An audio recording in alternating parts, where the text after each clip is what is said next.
Olá a todos e todas, muito boa tarde, sejam muito bem-vindas e bem-vindos à nossa primeira aula do curso de Aprofundamento e Atualidades de Política Internacional. Eu vou ser responsável por metade desse curso e o professor Daniel Vidal vai ser responsável pela outra metade. E no site vocês vão ver logo a ementa do curso com a programação das nossas aulas, mas o que eu já vou adiantar em termos de programação para que vocês entendam como que funciona esse curso, o que a gente vai procurar fazer é revisar temas que em geral vocês têm mais dificuldades e temas que variam ao longo do tempo para a política internacional.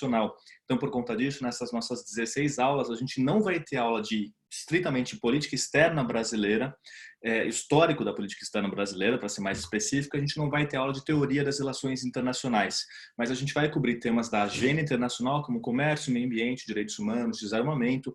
A gente vai cobrir política externa e relações do Brasil com outros países, com os países mencionados no edital.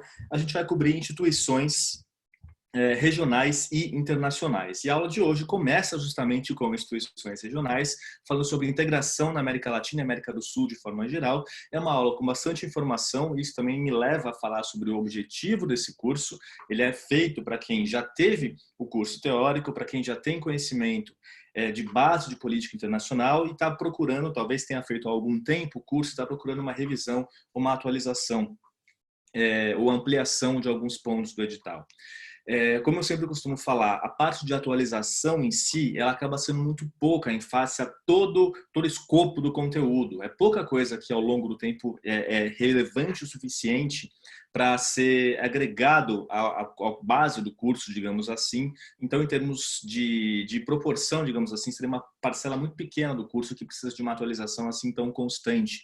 Por conta disso, um curso só de atualização, ele teria dois sentidos. Ou ele iria ir muito para a minúcia, algo que não seria importante para a prova especificamente, ou para cobrir o que efetivamente seria importante para a prova, o curso de atualização apenas, ele simplesmente seria um curso rápido, que iria cobrir muita coisa, mas sem o contexto, sem a compreensão de como as atualidades, como os temas que se alteram na agenda dos estados ou na agenda internacional, eles se integram na política dos estados ou no contexto das organizações internacionais, da política internacional de forma geral. Então, o que a gente procurou fazer, o Vidal e eu, foi justamente buscar um curso que integrasse revisão, aprofundamento e atualização. E é isso que nós iremos fazer. São 16 aulas de 2 horas, a gente faz um pequeno intervalo no meio, e mais ou menos 2 horas, às vezes pode passar, às vezes pode ficar um pouco antes disso, mas o que costuma acontecer, a gente se conhece, é passar dessas 2 horas planejadas. Mas a gente bem sabe também que o tempo é precioso e que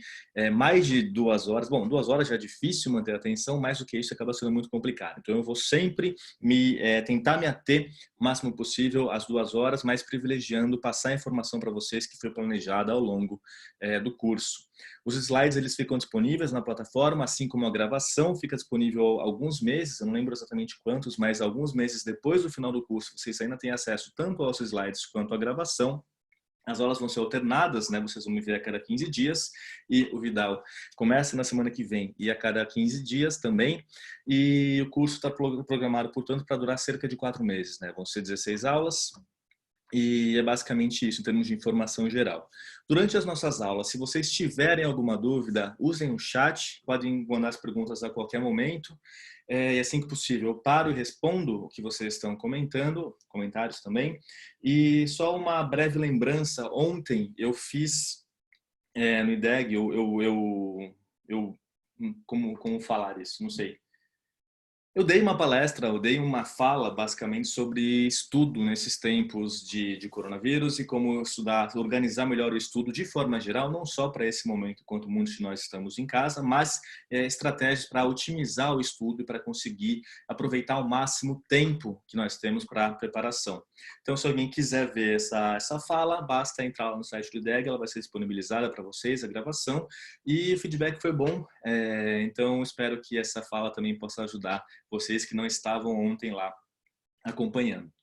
Mas é basicamente isso. Feitos esses comentários iniciais, a gente começa falando sobre a integração latino-americana e lembrando que eu vou abordar aspectos históricos importantes, com revisão e aprofundamento. Vou abordar questões contextuais também, porque em termos pedagógicos é muito mais fácil assimilar a informação se essa informação está integrada a uma narrativa, a uma história, vocês entenderem como que a integração latino-americana e sul-americana ela se desenrola ao longo do tempo, e por conta disso é uma perspectiva que é elaborada para funcionar dessa forma. E até que a gente chega, óbvio, nos aspectos mais recentes, nos últimos desenvolvimentos.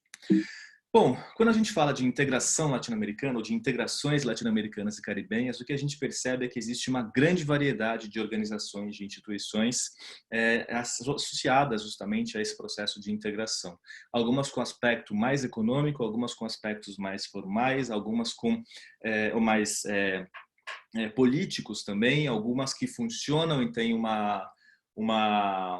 alcance muito amplo, como é o caso do Mercosul, algumas que são incipientes, como a ProSul, algumas que estão morrendo, como é o caso da Unasul, outras que a gente pouco conhece, como o Sistema Econômico Latino-Americano, o CELA, mas de qualquer forma a gente percebe uma grande variedade de iniciativas que estão associadas justamente a essas integrações latino-americanas.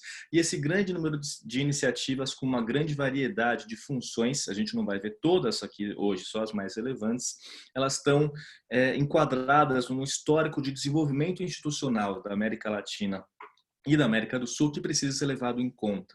Um aspecto é o que a gente percebe claramente que a aproximação e a coordenação entre os países que levam uma maior institucionalização, ela está intimamente relacionada também com as fases, com o histórico das relações dos países com do Brasil e da América Latina de forma geral com os Estados Unidos. Eu coloquei aqui só a parte de Estados Unidos, para Brasil e Estados Unidos, que é suficiente para a gente perceber. O que a gente nota é que a partir da década de 70, a partir do momento no qual o Brasil tem uma postura mais autônoma em relação aos Estados Unidos, busca essa postura mais autônoma depois do governo Geisel, e outros países também vão procurar ver uma articulação regional como uma estratégia a resistir melhor à pressão dos Estados Unidos, a gente tem uma maior amplitude, um momento propício para a criação das instituições. Então, a partir dos anos 70, a gente tem uma maior criação, um maior adensamento institucional na América Latina e Caribe. Óbvio que tem organizações que datam na década de 50, algumas até antes, se a gente pensar na organização que foi precursora da própria OEA. Mas, em termos da nossa região, da região da América Latina e Caribe, a partir dos anos 50 a gente vê algum processo de criação de instituições, mas a partir dos 70 esse processo ele vai ser intensificado. Quanto mais o tempo passa, esse processo também vai se adensando. Um outro ponto não é só uma postura de buscar uma maior independência, uma maior um posicionamento estratégico melhor em face aos Estados Unidos. Um outro aspecto que pode ser levado em conta é que a partir dos anos 70 a gente tem, em termos globais, um grande aumento no número de organizações internacionais. E nessa onda de grandes aumentos, a gente também vai ter na América Latina nos anos 70 essa criação. Então, uma questão contextual relativa aos Estados Unidos e uma questão mais ampla, global, relativo a uma crença e uma ampliação no número de organizações e instituições internacionais de forma geral. Um outro momento propício para esse desenvolvimento institucional vai ser depois do final da Guerra Fria. Com o descongelamento da política internacional, a gente tem um momento de adensamento, de valorização do multilateralismo e adensamento institucional em termos regionais e em termos globais. Isso é bastante caro, a nossa história, digamos assim, a gente percebe isso claramente quando a gente olha a criação do Mercosul, a criação do OMC, a década das conferências dos anos 90, a Rio 92, a Sinumad, entre outras iniciativas que podem aí ser mencionadas. Outros aspectos que precisam ser levados em conta em termos gerais de contextualização é que muitas vezes a aproximação à América Latina ela é vista como uma alternativa estratégica à projeção hegemônica dos Estados Unidos, de forma que muitas vezes ao longo da nossa história a gente percebe uma aproximação aos países da região como uma forma de melhor se situar no cenário internacional, melhor resistindo à pressão dos Estados Unidos e pressões que eventualmente vem dos Estados Unidos e também melhor se posicionando em termos internacionais. Uma inserção internacional mais competitiva, por exemplo, nos anos 80 e 90, perpassava regionalismo e a criação do Mercosul mostra justamente esse esforço de buscar promover aos países uma inserção internacional mais competitiva nesse aspecto, se aproveitando desse momento. Um outro ponto que precisa ser levado em conta, se a gente pensar hoje, é que, claro, esse discurso de uma alternativa estratégica à projeção hegemônica dos Estados Unidos, ele deve ser de alguma maneira mitigado quando a gente pensa numa questão de terceira fase, justamente por causa da aproximação que nós tivemos com os Estados Unidos ao longo dos últimos meses. Isso não quer dizer que uma análise dessa não possa ser feita, mas só que deve ser feita não de uma forma a implicar como os Estados Unidos como uma relação negativa, mas só falar, aí a gente muda um pouco o discurso para adequar a política externa atual, falar que a aproximação e a coordenação com países do entorno regional tem a capacidade de melhor promover os interesses do Brasil, muitas vezes nas mesas de negociação. Pronto, está resolvido, vocês falaram a mesma coisa, mas sem mencionar temas que possam ser sensíveis à política externa brasileira. A diplomacia atual brasileira. Aproveito para só fazer um comentário. Esse curso claramente ele aborda temas que são relevantes tanto para o TPS como para a segunda fase. E sempre é necessário pensar em termos de discurso, pensar em termos de como que a banca age tanto no TPS como na terceira fase. Falar especificamente sobre a banca, a estratégia de resposta, está para além do escopo desse curso, é o que eu faço no curso de exercícios que vai começar no final do mês. Desse mês, se não me engano, na semana do dia 27, vai começar o curso de exercícios discursivos e objetivos, mas obviamente algum comentário sobre a banca pode ser feito aqui de vez em quando, justamente para melhor inserir o conteúdo no que é esperado de vocês no CACD. Bom, segundo ponto que eu quero mencionar dessa aproximação aos países do entorno regional é que o desenho institucional ele vai ser influenciado pelas relações históricas entre os seus promotores. Por exemplo, quando a gente pensa em Brasil e Argentina, se Brasil e Argentina estão no momento de relações mais tensas, a gente não vai ter instituição sendo criada. No momento que os países superam as rivalidades históricas, aí a gente tem a possibilidade de um adensamento institucional. Então, as relações entre os países, elas vão influenciar no arranjo ou no não arranjo institucional da região. Um outro ponto é que a existência de objetivos heterogêneos, muitas vezes entre estados, também dificulta a cooperação muitas vezes. Um exemplo atual clássico é o Brasil saindo da Unasul e saindo da CELAC, quando os outros países da região, especialmente quando a gente pensa em CELAC, permanecem nesse organismo. Então, o que a gente nota é que muitas vezes esses objetivos heterogêneos não têm uma visão tão consolidada e tão precisa em relação de quais caminhos a integração deve seguir, como a gente tem na Europa, com alguns tropeços, é claro. Isso tem um impacto também. A gente tem uma perspectiva, um projeto que é muito mais estável, muito mais consolidado na Europa do que a gente tem na América Latina. Então, o que a gente percebe na América Latina é muitas vezes visões contrastantes em relação aos caminhos que devem ser seguidos e também a gente nota projetos que muitas vezes se sobrepõem. Eu acabei de ver que alguém mandou pergunta pelo Q&A. Não mandem perguntas pelo Q&A, porque eu preciso mudar várias coisas aqui, enfim, vários cliques e acaba tirando a atenção da aula. Mandem as perguntas pelo chat, que já fica aberto aqui, eu já consigo ver na hora que vocês estão escrevendo. Tudo bem? E eu já respondo quando for necessário. Então, quem mandou a pergunta no Q&A, só peço, por favor, que copie e cole aqui no nosso chat. Enquanto isso, eu vou seguindo. Um outro aspecto importante quando a gente pensa em institucionalização de forma geral é que a questão identitária vai ser muito importante. Quando a gente pensa na Europa pós Segunda Guerra Mundial, uma convergência em relação à necessidade de buscar a paz e uma perspectiva de países europeus ocidentais inicialmente foi importante como promotor justamente da integração. No caso da América Latina, hoje alguns aspectos eles se tornam importantes. Hoje as coisas estão um pouco mais complicadas, mas ao longo dos anos 90, em especial, a gente teve alguns aspectos que se somaram para promover uma integração mais densa. O primeiro aspecto é uma identidade democrática, o que é visto nas cláusulas democráticas ou nas declarações de defesa da democracia nas instituições regionais, a busca de desenvolvimento, que é algo central na condução da política externa brasileira, nas relações com os demais estados, e um terceiro ponto, esse um pouco mais desgastado nos últimos tempos, mas é a identidade sul-americana. A identidade sul-americana foi importante como promotor da IRSA, como promotor da Comunidade Sul-Americana de Nações, promotor da Unasul, Mas as coisas nos últimos tempos, elas de uma forma se alteram, mas por outro lado a ProSul está aí para mostrar que essa ideia de uma identidade sul-americana ela não está perdida, mas ela se adapta às novas circunstâncias que temos atualmente. A pergunta é sobre a CELAC. Queria confirmar se o Brasil só suspendeu a participação ou saiu efetivamente. A gente vai chegar na CELAC mais para frente, mas lembre-se, a CELAC não é uma organização regional, portanto não tem um acordo constitutivo, portanto os países não têm que falar, não tem um documento que eles assinam, estou dentro, assim como não tem um documento que eles assinam e falam, estou fora.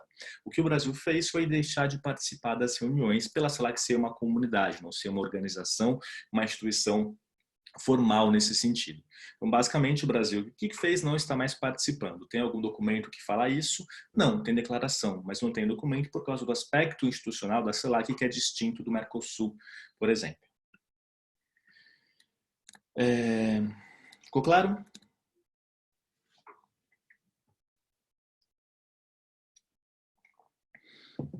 Também é interessante notar alguns obstáculos mais gerais à integração de forma geral. O primeiro obstáculo são as rivalidades históricas entre os estados. Bolívia e Chile, caso clássico, por muito tempo Brasil e Argentina.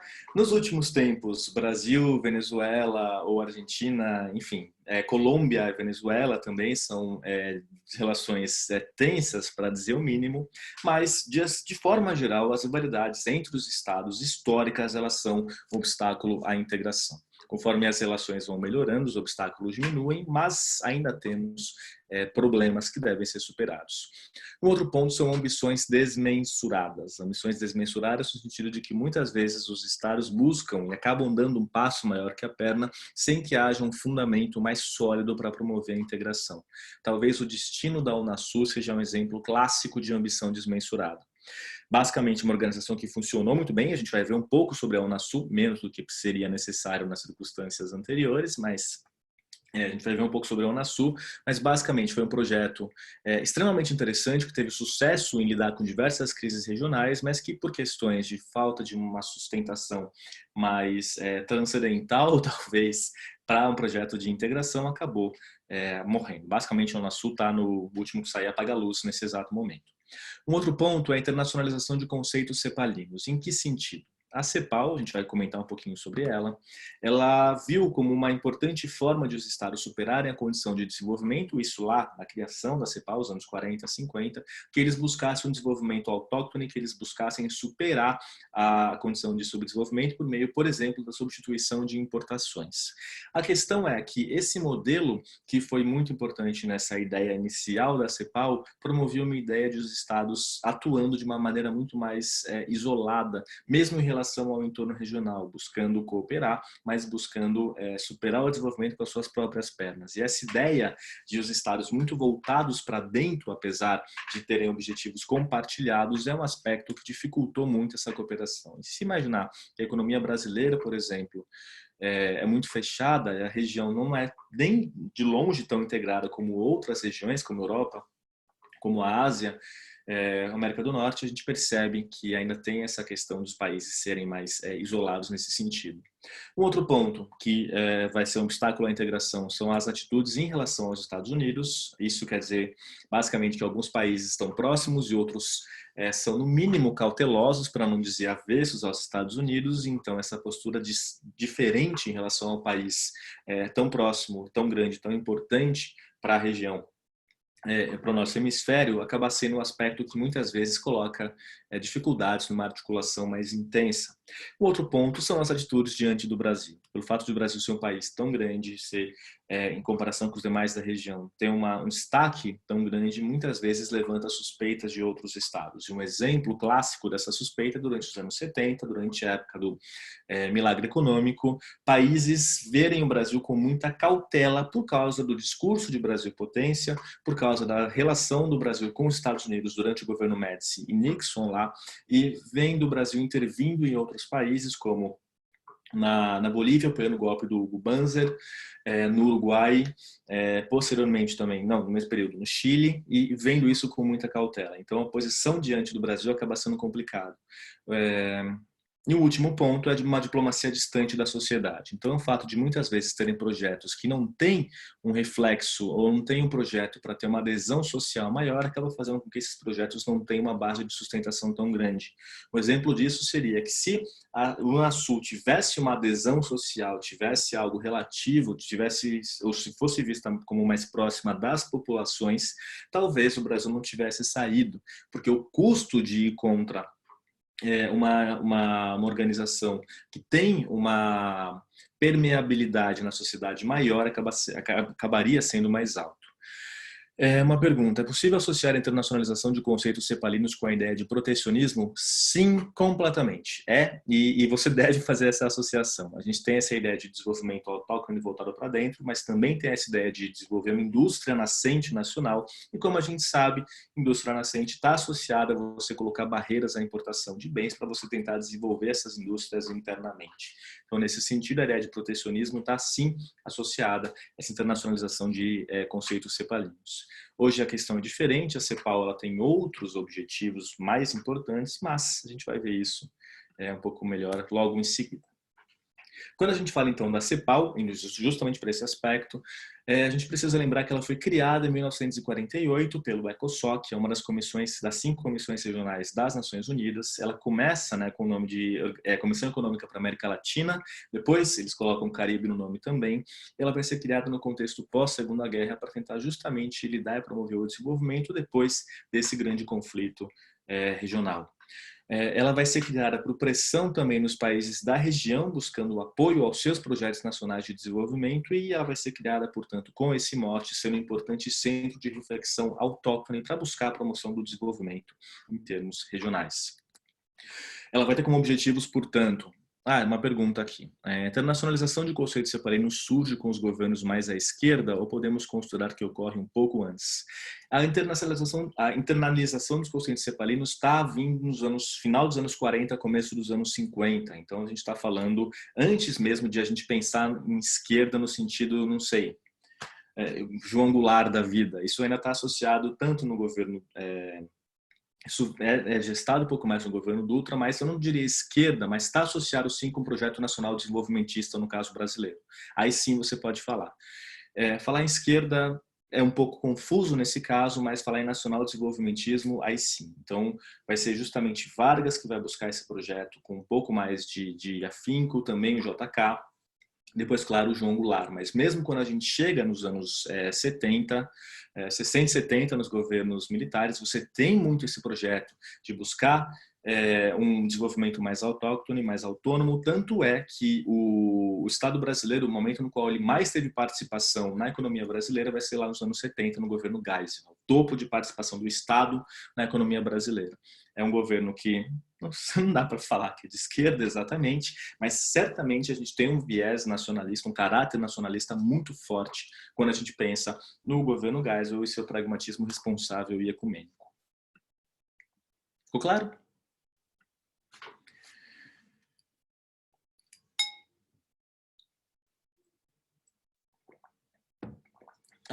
Uma outra coisa que eu esqueci de comentar com vocês é que normalmente volto.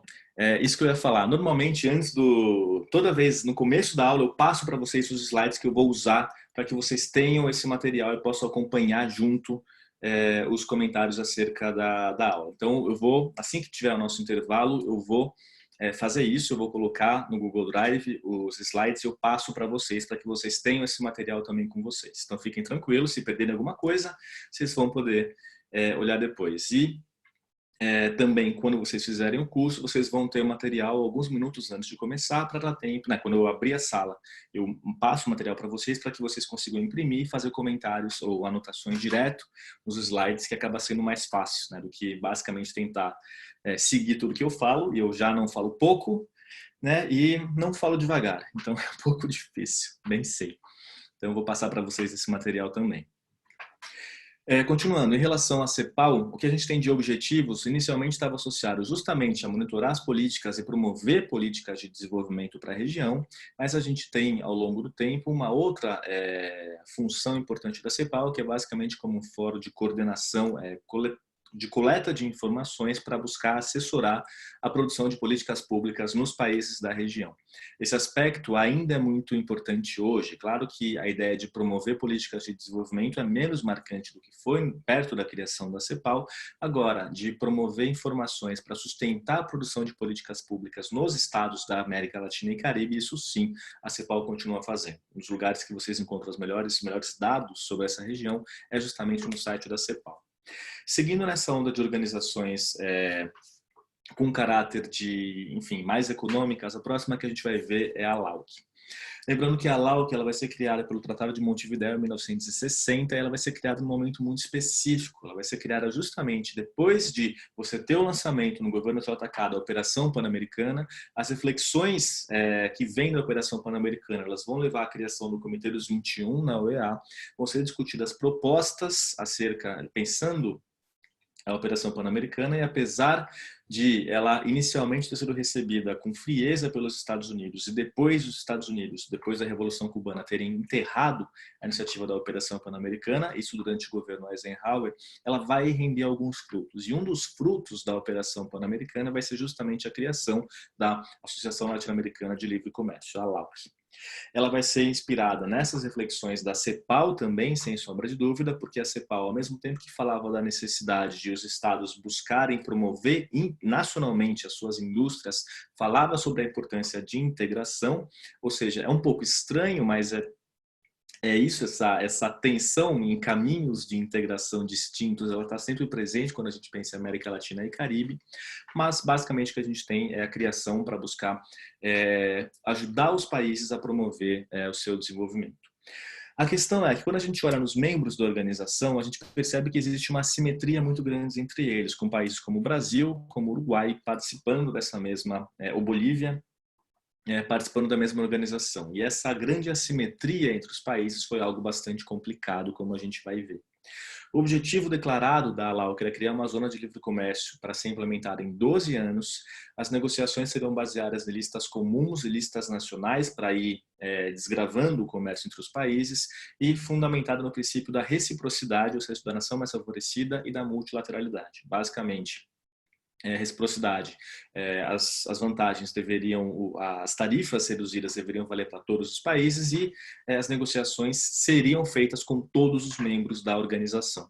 Qual era o grande problema? Esse arranjo mais rígido, com esse prazo específico e com um objetivo majoritariamente liberalizante, foi muito criticado por valorizar ou por acabar ajudando os países maiores da região.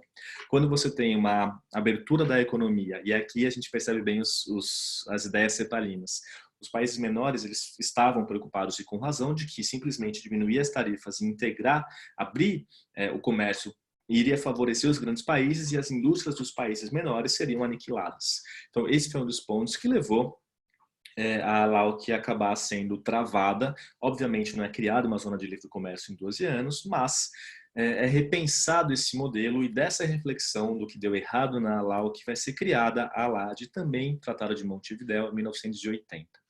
Ela tem uma postura mais modesta, porém mais objetiva e pragmática. Modesta por não ter um prazo, modesta por levar em consideração que o caminho, o ritmo nem sempre é tão veloz quanto as pessoas que criaram as organizações gostariam, mas ela é mais objetiva e pragmática no sentido de que ela vai buscar ganhos onde ganhos forem possíveis, e a gente vai ver como em breve, e mais pragmática justamente levando em conta as limitações que de fato existem.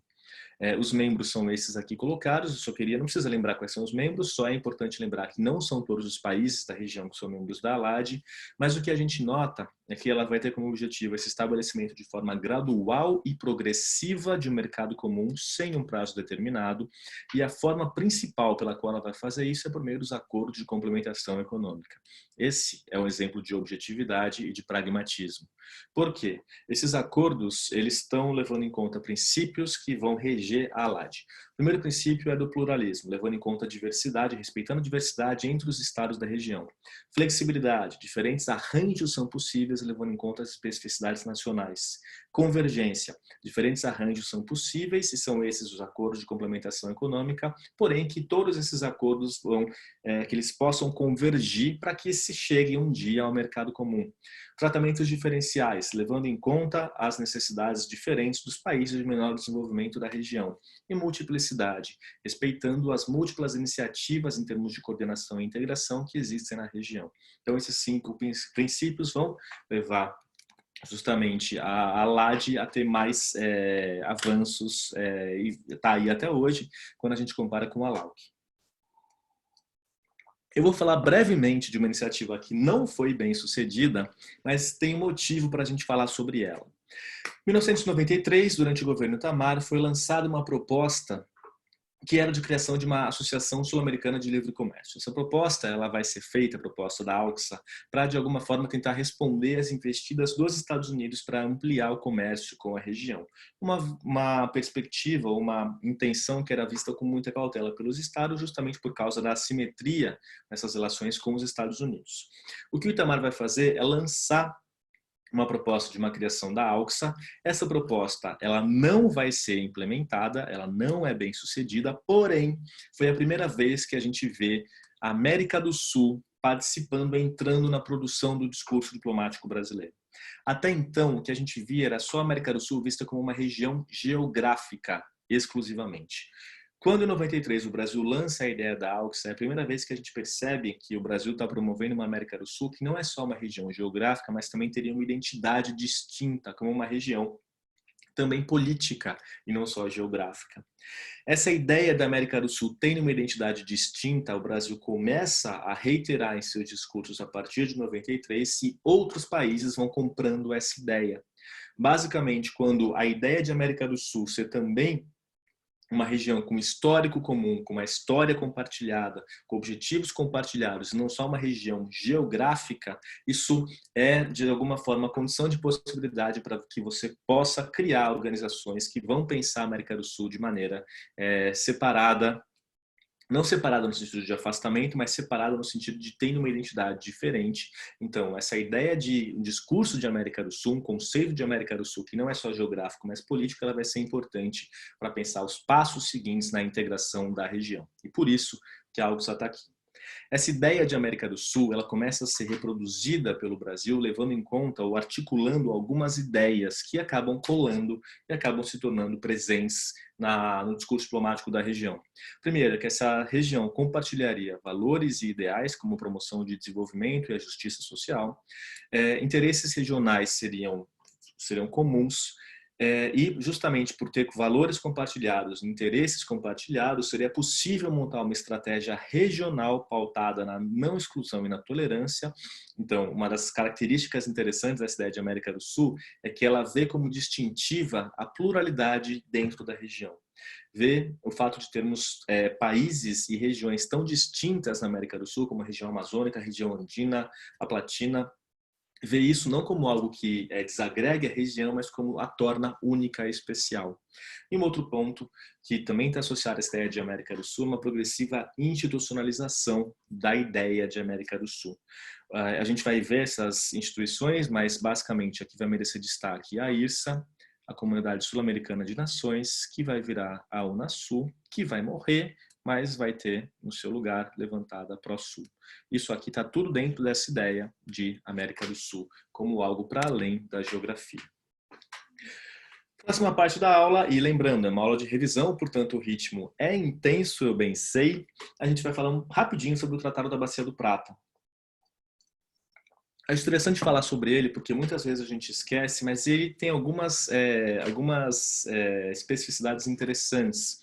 Ele vai ser assinado lá em 1969, com a Argentina, Brasil, Bolívia, Paraguai e Uruguai, não se esqueçam também da Bolívia, com o objetivo de promover a integração física da região platina por meio de programas concretos de cooperação.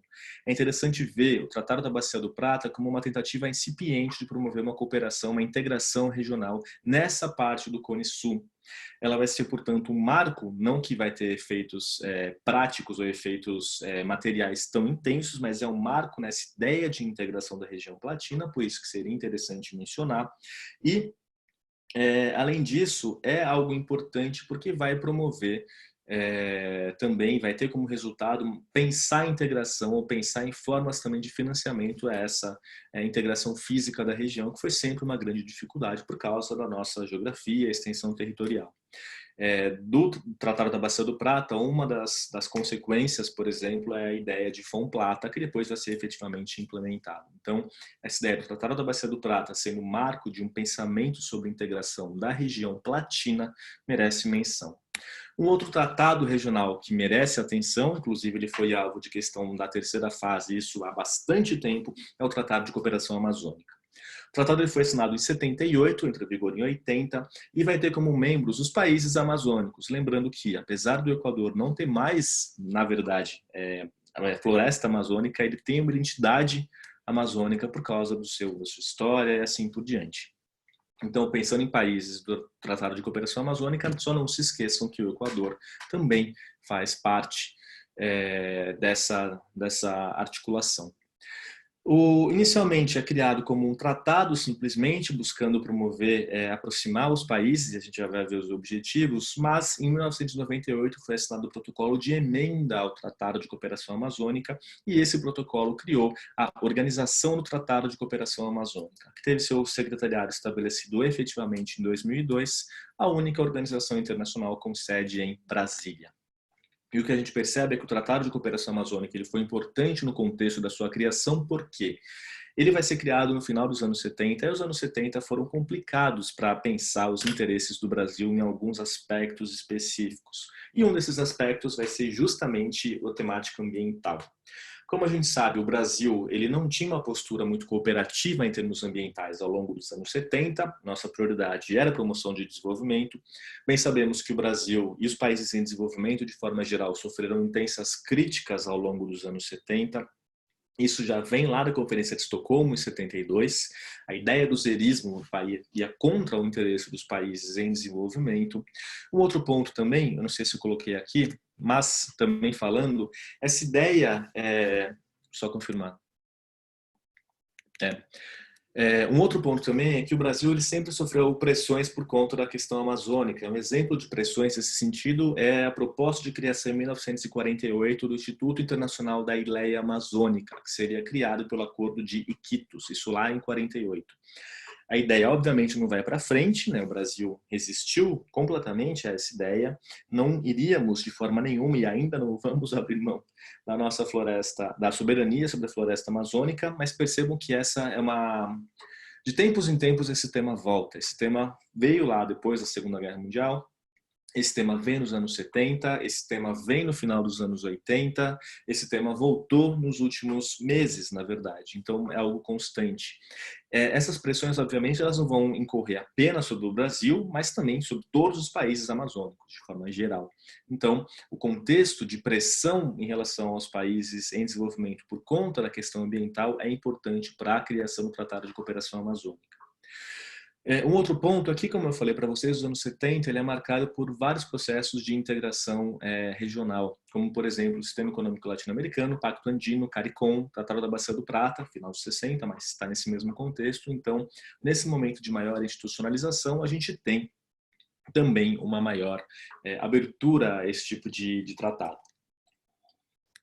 Ele vai ser criado, portanto, com os objetivos. Principal objetivo de reafirmação da soberania de cada país do Tratado de Cooperação Amazônica em relação à sua respectiva porção da floresta, além de promoção de integração, desenvolvimento harmônico, colaboração científica e tecnológica e preservação do meio ambiente. Durante os anos 80, a coisa não avança muito por conta de instabilidades, os países focando em outros problemas, década perdida e assim por diante, crise da dívida, mas nos anos 90 essas relações vão ganhar densidade e alguns aspectos nisso se destacam. Primeiro, porque a temática ambiental em si ganha importância. Segundo, por conta da mudança da postura do Brasil, o maior país do Tratado de Cooperação Amazônica em relação à temática ambiental, e o Brasil receber a Sinumad é um grande exemplo disso. Um outro ponto é que os países eles vão se articular em 89, eles vão ter um posicionamento, vão articular um posicionamento conjunto Praça no MAD, por meio da Declaração de Manaus. Então, existe uma aproximação política entre os países que fazem parte dessa região, e a gente vai ter um fortalecimento da ideia da identidade sul-americana no discurso diplomático brasileiro, que pavimenta o caminho para uma maior aproximação e articulação com esses estados. Pensemos que, historicamente, Brasil e Colômbia se veem como muito diferentes, mas a partir do momento que você tem um aspecto mais próximo de convergência, que é a ideia de América do Sul, a gente permite uma maior articulação em termos de contatos, de comunicação. Basicamente isso que eu queria comentar sobre a organização do Tratado de Cooperação Amazônica, sobre o tratado. Aí a gente vai ter, né, como eu já falei para vocês, a criação da Organização do Tratado de Cooperação Amazônica, que continua funcionando, que nos últimos anos passou por uma tentativa de uma revitalização, que eu recomendo que vocês deem uma olhadinha no site da OTCA, para que vocês possam ver quais são os grupos de trabalho que funcionam, as iniciativas, só para ter um pouquinho de informação, mas não precisa perder mais do que 10 minutos nisso aí. Outra organização que eu vou comentar é a Aliança do Pacífico, e eu vou comentar porque, especialmente durante o governo Temer, ela acabou recebendo mais atenção. A gente bem sabe que depois do final do período Lula e Dilma, houve uma crítica muito grande à política sul-americana do Brasil. Essa política foi colocada na conta do Marco Aurélio Garcia, se livrando o Itamaraty dessa articulação, tentando fazer isso pelo menos. Mas o fato é que o que se falava é que essa ideia de uma aproximação identitária, de uma questão ideológica, havia afastado o Mercosul do seu caminho natural, que seria a liberalização comercial. Então, o que se buscou fazer, isso a partir do governo Temer, foi revitalizar o aspecto comercial e liberalizante do Mercosul. Nisso, a Aliança do Pacífico foi vista como algo positivo e a articulação com a Aliança do Pacífico também foi vista como algo positivo. E o comentário, né? Quem diria que agora seria Olavo de Carvalho a guiar a diplomacia brasileira? Não nos esqueçamos, Olavo e o 03. Deixa pra lá. Enfim, mas a Aliança do Pacífico, então ela vai ser criada em 2001, ela não pode ser comparada de uma maneira simples com o Mercosul, porque ela tem um aspecto muito, muito mais restrito do que o Mercosul, que é muito mais amplo, muito mais institucionalizado, muito mais denso que a Aliança do Pacífico. Mas ela tem um aspecto interessante de juntar países com o objetivo de promover integração, desenvolvimento e ser uma plataforma de articulação política para esses países. Ela também criou, no âmbito da Aliança do Pacífico, o Mercado Integrado Latino-Americano, o MILA, que é o mercado de ações comum para esses países, que eu particularmente não sei a quantas anda, mas enfim, foi criado. E, bom, deve estar mal, como todo o mercado de ações do mundo.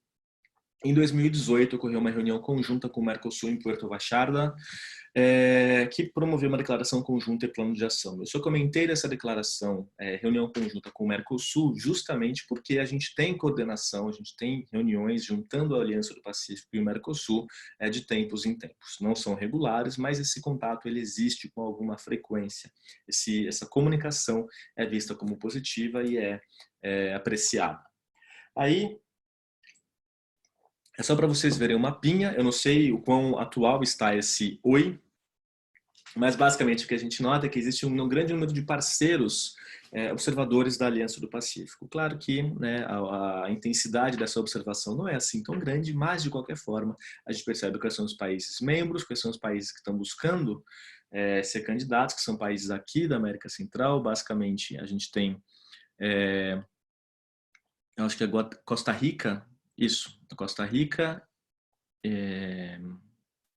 buscando entrar, em Panamá também, Panamá já está, na verdade. Mas, enfim, a gente tem esses países fazendo parte e outros países observadores da região. Claro que salta aos olhos o fato de que o Brasil não está aqui como um país observador, mas não dei muita atenção a isso, não dei muita importância, porque, afinal de contas, o Brasil tem interlocução constante com esses países da Aliança do Pacífico. Não quer dizer que o Brasil é contra, que o Brasil não gosta, só quer dizer que o Brasil tem outros mecanismos que pode acionar para conversar com esses estados.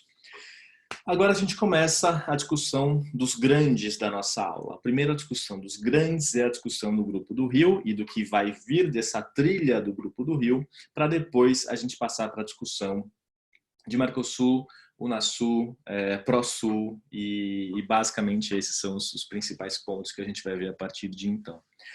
A gente já tem quase 50 minutos de aula, façamos uma breve pausa agora. Vou adiantar um pouquinho a pausa, porque aí eu posso passar os slides para vocês. Então, em uns 5 minutinhos, talvez um pouquinho mais, mas 5 minutos a gente se encontra de novo aqui. Tudo bem?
Bom, voltemos então.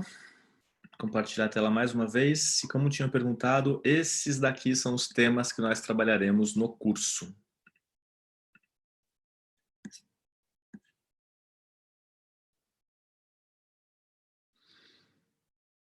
Gente, vocês estão conseguindo copiar o link?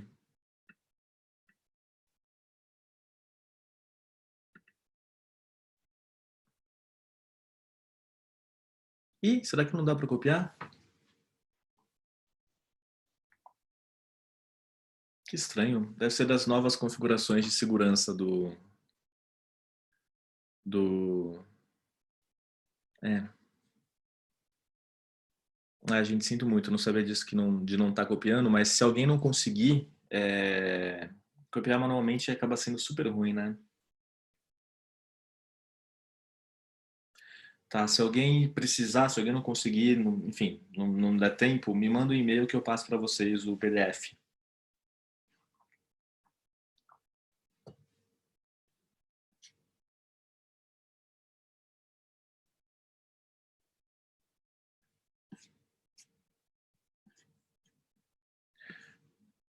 Ok, a gente pode continuar então?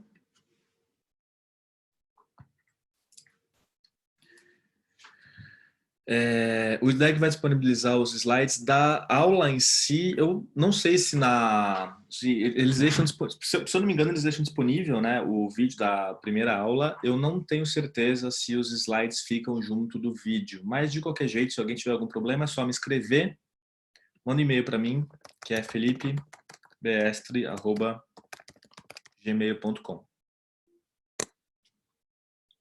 Mas eu acredito que sim, iria disponibilizar, mas não tenho certeza. Bom, em relação...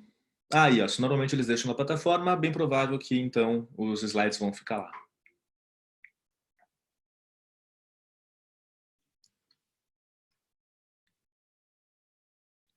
Tudo bem? Bom, em relação aos temas, então, continuando para a segunda parte da nossa aula, está aqui a lista completa dos temas que a gente vai abordar. Eu começo com integração sul-americana, passando para a segurança. Provavelmente amanhã, ou no máximo no começo da semana que vem, vocês vão ter na plataforma, no site do IDEG a ementa mais completa. Então, não só falando quais são os grandes temas, mas como é que fala? Destrinchando um pouco cada um desses temas. Mas basicamente, primeira aula de integração sul-americana, que a gente está vendo, a próxima aula, e aí lembrando, né, que as minhas são a cada 15 dias, intercalando com as do Vidal. Tratar segurança, que é a parte de desarmamento e não proliferação de armas de destruição em massa de forma geral, mais a agenda de segurança, mais a agenda de segurança para o Brasil, a segurança na política brasileira, política externa brasileira, depois meio ambiente, desenvolvimento, depois BRICS, G20 e migrações, e aqui eu vou provavelmente incluir algum outro tema nessa aula também. Tinha me falado sobre política externa com alguns países em especial, me perguntaram sobre isso, então me parece que talvez seja interessante tratar a Índia e Japão, que tem alguns desenvolvimentos interessantes, em especial sobre a Índia, mas essa aula 4 tem algum espaço ainda de manobra para eu ampliar um pouco o que eu vou discutir. Aula 5, Sistema ONU e Sistema Interamericano, falando das organizações históricas e assim por diante. Aula 6, falando de comércio, tanto OMC quanto acordos regionais, como também Brasil e dados comerciais do Brasil. Aula 7, cobrindo temas que, em geral, todo mundo esquece, deixa de lado, porque é difícil trabalhar, e temas mais novos estão narcotráfico, crime organizado, criptomoedas, mar, espaço e Antártida. E aula 8, falando da União Europeia.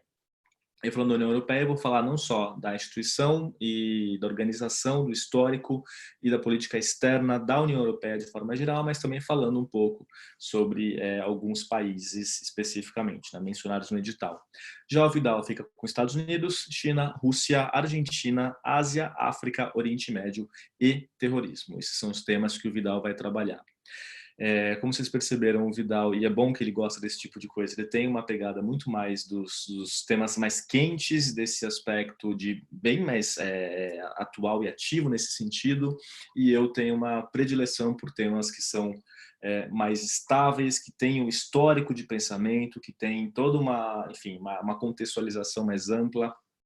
é disso que eu mais gosto. Então foi assim que a gente acabou dividindo os temas. Vocês vão pegar o melhor de cada um de nós nesse aspecto. Espero que seja positivo. Bom, então basicamente esses são os temas que a gente vai abordar nas aulas. E aí, passando para o próximo grande tema, que é Grupo do Rio.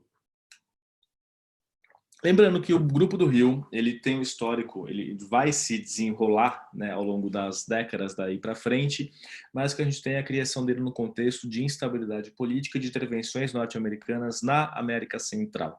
Por conta dessa postura de buscar intervenção, ainda que não tenha tido autorização e não tenha feito isso de forma explícita, mas buscar intervenção na Nicarágua por conta dos resultados da Revolução Sandinista, usar o Equador, El Salvador como base para ação em outros estados para tentar derrubar alguns governos. A gente sabe dessa política dos Estados Unidos. O que a gente teve foram países próximos à região da América Central, olhando com muita cautela o que como os Estados Unidos estavam agindo e, por conta disso, criando o Grupo de Contador. Eles criam um grupo de contadora, inicialmente o México, Panamá, Colômbia e a Venezuela, justamente para se colocarem contrários a essa política intervencionista na América Central. Essa política ela se mostra bastante contundente, é claro, e depois da criação do grupo de contadora, os Estados Unidos vão inclusive intervir em Granada, lá um pouquinho mais para frente, em outubro, se eu não estou enganado, de 1983. Depois dessa intervenção dos Estados Unidos em Granada e dessa situação, com essa postura mais incisiva do governo Reagan na região da América Central, o que a gente tem são outros países também buscando, olhando com mais atenção para os Estados Unidos e também se articulando e vendo como positiva a iniciativa do Grupo de Contador. 4 países em especial, agora aqui mais para baixo, mais perto da gente, Argentina, Brasil, o Peru e o Uruguai, eles vão se articular então no Grupo de Apoio à Contadora, 1985. Dessa articulação, a gente vai ter como resultado uma tentativa de garantir maior respaldo político à paz na América Central, contrário a essa postura mais assertiva e intervencionista dos Estados Unidos na região. É um marco também da aproximação do Brasil à região. Nos lembremos que durante o governo Médici, o Brasil tinha uma relação complicada com os demais países do entorno regional, e o que a gente vê depois disso, no Geisel para frente, o Brasil tentando se articular melhor com os demais países da região, a criação, a preocupação do Brasil com a América Central e a articulação com outros países vai ser algo importante nesse contexto e é um marco, portanto, que merece ser mencionado, a criação do Grupo de Apoio ao Contador. Bom, se temos o grupo de contadora e o grupo de apoio à contadora, nada mais lógico do que juntarmos esses grupos. E no ano seguinte, eles vão efetivamente se juntar no mecanismo permanente de consulta e coordenação política. Esse era o nome original, que depois foi alterado para ficar um pouco mais simpático para Grupo do Rio. Percebam que o Grupo do Rio, ele não era uma organização, mas um fórum de concertação política. Ou seja, quando tem problema, se encontra, mas não é uma organização, não tem tratado constitutivo e nem nada. Apesar de não ser uma organização formal, ele muitas vezes se apresentou como interlocutor representativo da América Latina e Caribe. Progressivamente, países foram sendo agregados ao Grupo do Rio, até que no ápice ele ficou com basicamente todo mundo sendo representado, exceto Belize. Todos os países da América do Sul, América Central, no caso o CARICOM com uma cadeira rotativa, e o México, lá na América do Norte. Então, a América Latina inteira, com CARICOM com cadeira rotativa, à exceção de Belize. Por isso, ele se torna um importante interlocutor, justamente porque ele vai conseguir se posicionar e representar, ser uma voz dos países da região de forma geral, em termos da possibilidade dos países neles se articularem e, por meio deles, se expressarem em termos externos. O Grupo do Rio realizou diversas reuniões, normalmente, pelo menos uma vez por ano, esse grupo se encontrava, estabeleceu também diversos parceiros de diálogo importantes, como a Rússia, a China, Canadá, Estados Unidos, União Africana, União Europeia, entre outros, e esses parceiros de diálogo foram herdados pela CELAC posteriormente.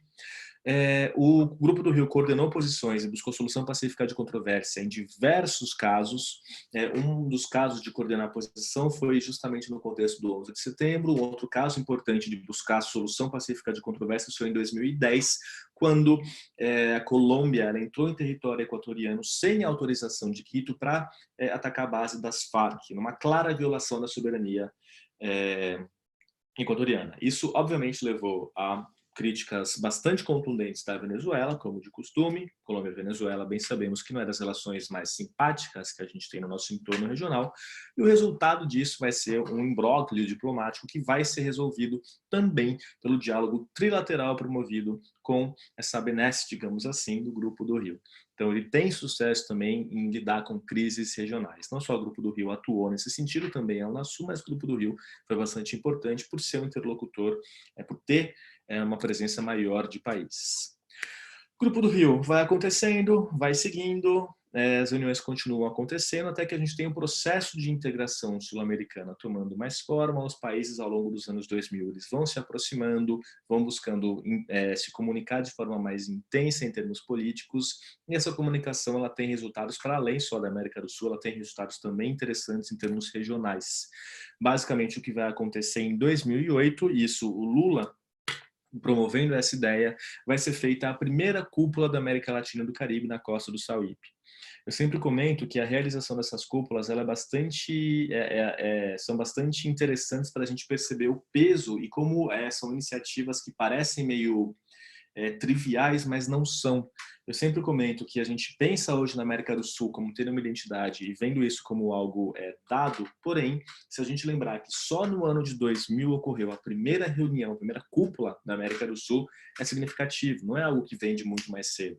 E se a gente pensar que em 2008 ocorreu a primeira cúpula da América Latina e Caribe com esse objetivo de promover e de buscar juntar os chefes de Estado da região, também é algo significativo. Lula chama essa cúpula para discutir integração e desenvolvimento, já que todo mundo já está nessa reunião, por que não aproveitar já a passagem aérea e também fazer reunião do Mercosul, da Unasul e do Grupo do Rio? O que a gente nota, então, que essa cúpula de 2008, ela juntando todo mundo, ela acabou abrindo caminho para se pensar em converter a CALC, né, abre caminho para se pensar em ter um fórum de diálogo mais permanente entre os países da América Latina e Caribe, com esse viés majoritariamente político. Depois dessa reunião, os estados eles vão acordar e vão buscar discutir essa ideia. Dessa discussão vai ser elaborado o plano de ação de Montego Bay, pensando em áreas prioritárias para a integração, como sendo econômico-comercial, produtiva, institucional, social e a cultural. 2 anos depois, como havia sido programado na primeira cúpula, né, primeira o Lula chama, 2008 decidem fazer uma cúpula em 2010. Essa cúpula, chamada Cúpula da Unidade na Riviera Maya, no México, ela vai mostrar o processo de convergência do Grupo do Rio com a segunda CALC. E como não teria sentido a gente fazer as CALCs periodicamente e ter reuniões do Grupo do Rio, que é o mecanismo de coordenação, é decidido, então, criar a CELAC. Aqui tudo bem, a gente sabe, né, que pelo Brasil ter se afastado da CELAC, a gente não precisa mais dar tanta atenção a esse tema, mas vale a pena só recordar os aspectos principais, porque afinal de contas pode ser um insumo para uma questão de terceira fase que não seria focada em CELAC, mas que poderia mencionar América do Sul, ou uma questão de TPS para enrolar vocês. O fato é que o histórico desse momento é um pouco delicado, um pouco complicado, porque primeiro a gente tem a realização das CALCs, 2008 e 2010. Em 2010 é decidido pela criação da CELAC, então ela é criada efetivamente em 2010. É feito um programa de trabalho para estabelecer efetivamente a CELAC. E durante a terceira CALC, que foi em Caracas, a CELAC começa a funcionar. Então é isso mesmo, a CELAC é criada em 2010, na cúpula da unidade. Na terceira CALC, a CELAC começa a funcionar. E só depois disso que a gente vai ter as cúpulas da CELAC efetivamente. Nessa cúpula em 2011, na terceira CALC, é feita uma declaração sobre defesa da democracia e da ordem constitucional. Lembremos, a CELAC ela não é uma organização internacional. Por não ser uma organização, ela não vai ter um protocolo, uma cláusula democrática, que não tem tratado, mas ela vai ter uma declaração. Não compete com o EA, realizava cúpulas anualmente, decisões obviamente tomadas por consenso. Quando aqui eu falo decisão, o documento que vai ser endossado pela CELAC, ele claramente tem que ter a anuência de todos os estados que são membros da CELAC. E contando com todos os países da região, com Cuba e sem Estados Unidos e Canadá. Diversas cúpulas foram realizadas a partir de então. Depois de 2016, a coisa começa a desandar, bem sabemos. 2017 já estava clara a coisa ficando complicada, já que nessa reunião diversos chefes de Estado não foram, inclusive o Brasil. O chefe brasileiro não foi. Não só não foi, como sequer enviou o chanceler, enviou só um representante, o que é uma clara demonstração de que não dá a CELAC a importância, não dá importância a CELAC. Vemos depois, né, o que aconteceu. Se tem algo que é relevante falar da CELAC, porque tem a ver com as relações com a China, é a criação do Fórum China-CELAC. Ele vai ser criado, o primeiro fórum vai ocorrer em 2015, e o que a gente tem nesse primeiro fórum é um plano de cooperação entre a China e os países da América Latina para o período 15-19. O que a gente nota é que são diversos aspectos abordados nesse plano, inclusive promessas de apoio, de aumentar o fluxo comercial, promessas de o estoque de investimento recíproco também sendo ampliado, discute infraestrutura em transporte, energia, entre outros temas. Um outro dado dessa região, desse período, é 2016 sendo estabelecido o ano de trocas culturais, a questão de bolsas de estudo, a questão de cooperação em combate à fome, mas basicamente tudo está aqui só para mostrar para vocês como esse plano de cooperação ele tinha um aspecto bastante amplo, e isso é algo interessante em relação ao Fórum China-CELAC. É muito comum a China ela ter estratégias não só reativas, mas ter uma estratégia mais proativa e de pensar no médio e longo prazo da relação com outros estados. E esses planos de cooperação para biênios ou quinquênios ou decênios, eles são muito comuns. Com o Brasil mesmo, a China tem planos de cooperação também, especificamente com o Brasil. O segundo Fórum China-CELAC, mesmo a CELAC mal das pernas, ele vai ocorrer em janeiro de 2018. E nesse contexto eles vão reiterar a estrutura do Fórum China-CELAC, que é chamar estrutura o Framework 136 de cooperação. Porque ele é orientado por um plano de cooperação, 15-19, que são 3 forças orientando a cooperação, em especial comércio, investimento e finanças, e 6 prioridades: energia e recursos naturais, infraestrutura, agricultura, manufatura, inovação, tecnologia da informação. Outras áreas de cooperação também são abertas nesse segundo fórum, que é cooperação, drogas e crimes cibernéticos. Depois disso, a coisa fica um pouco mais complicada. 19, já temos uma mudança de governo no Brasil. O Brasil claramente é um país muito interessante para a China por conta dos recursos que nós exportamos para a China.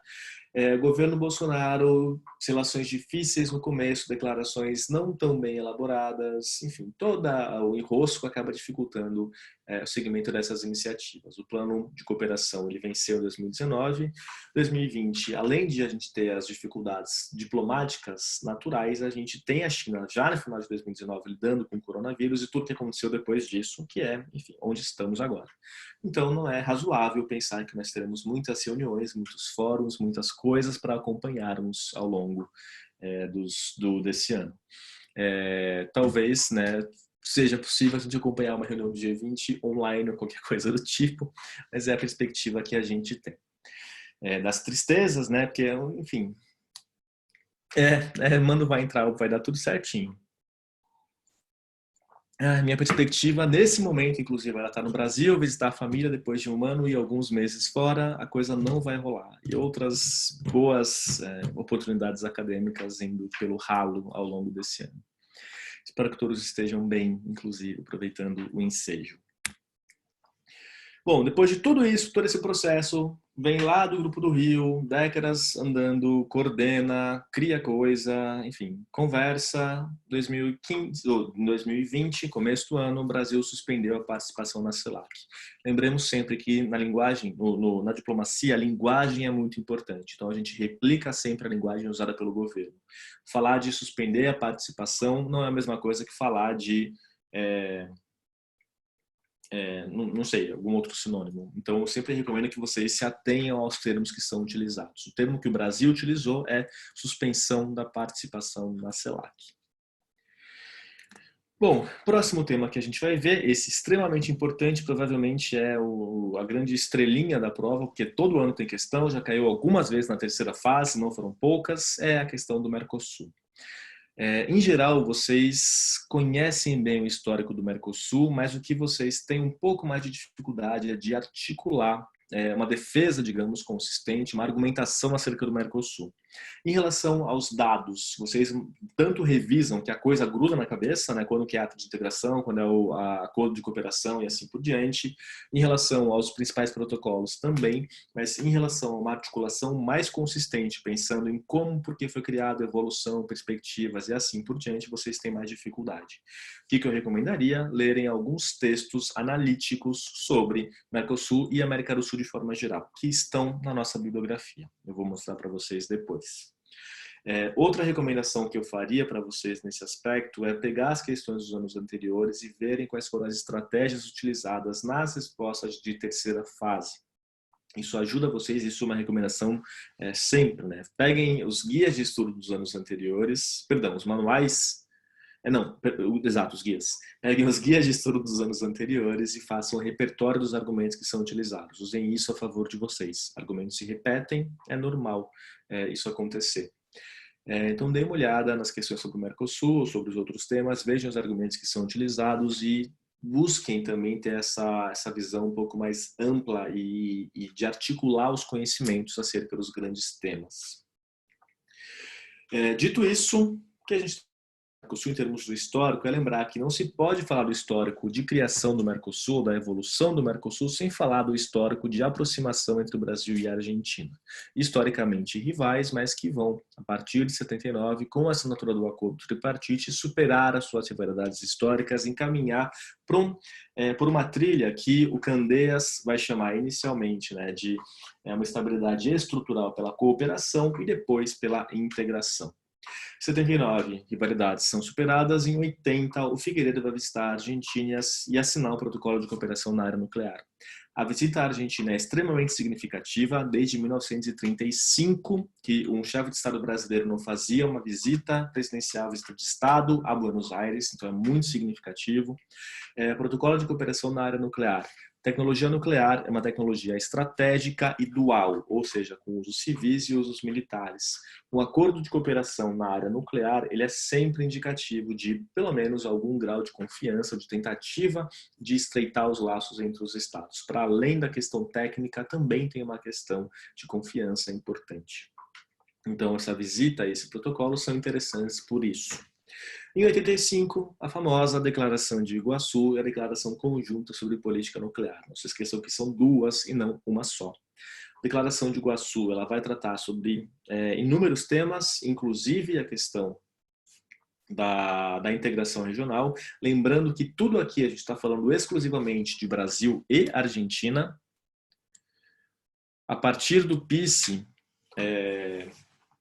já no PICE, né, o Uruguai e o Paraguai, eles acompanham essas conversas, mas eles não fazem parte efetivamente das negociações, não ingressaram efetivamente nas negociações para criar uma organização, uma instituição de integração regional.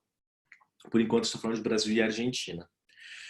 1986, ata de integração que vai estabelecer o PICE que é efetivamente o embrião do Mercosul, entre Brasil e Argentina.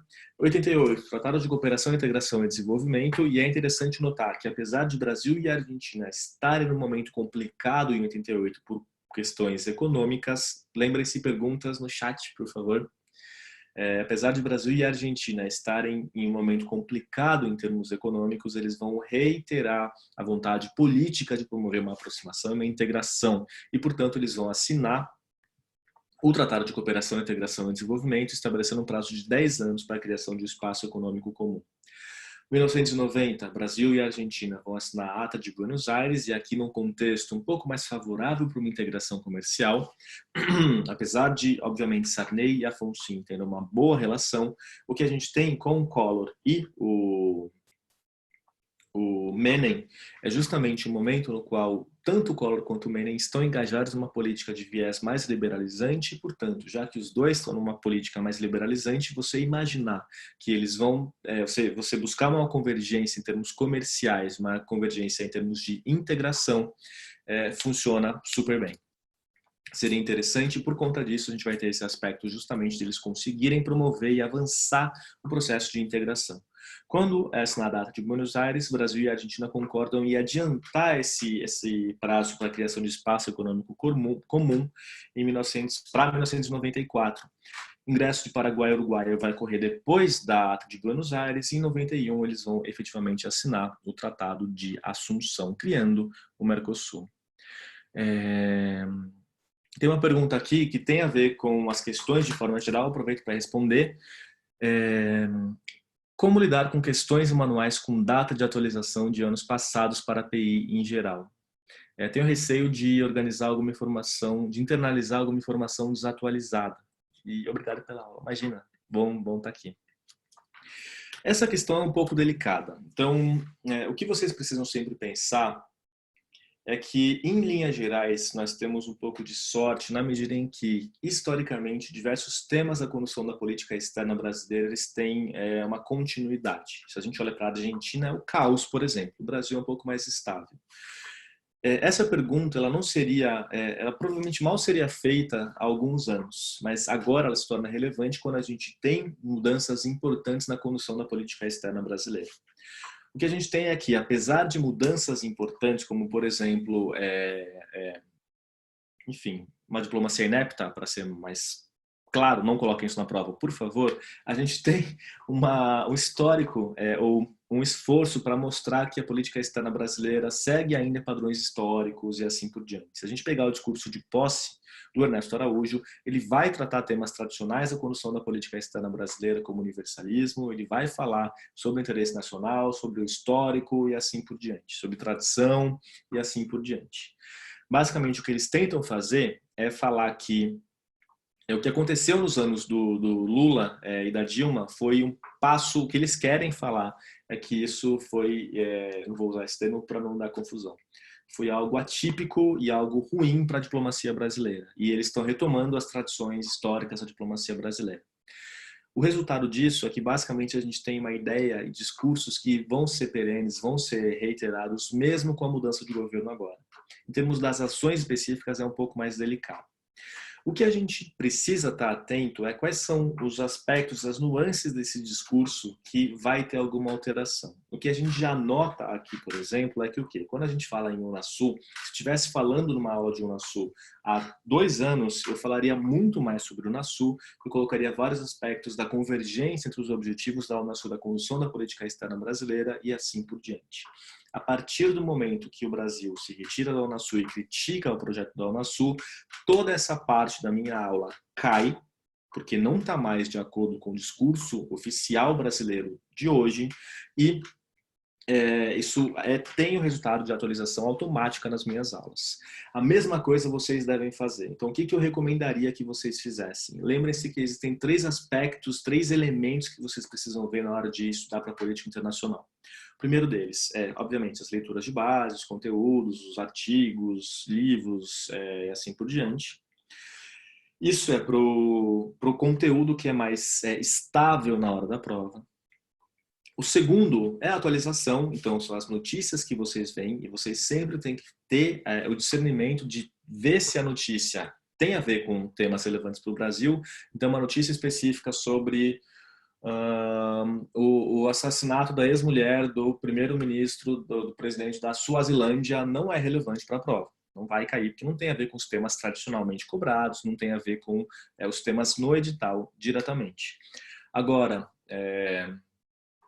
meio ambiente, coisas relativas a esses temas, sim, eles são importantes.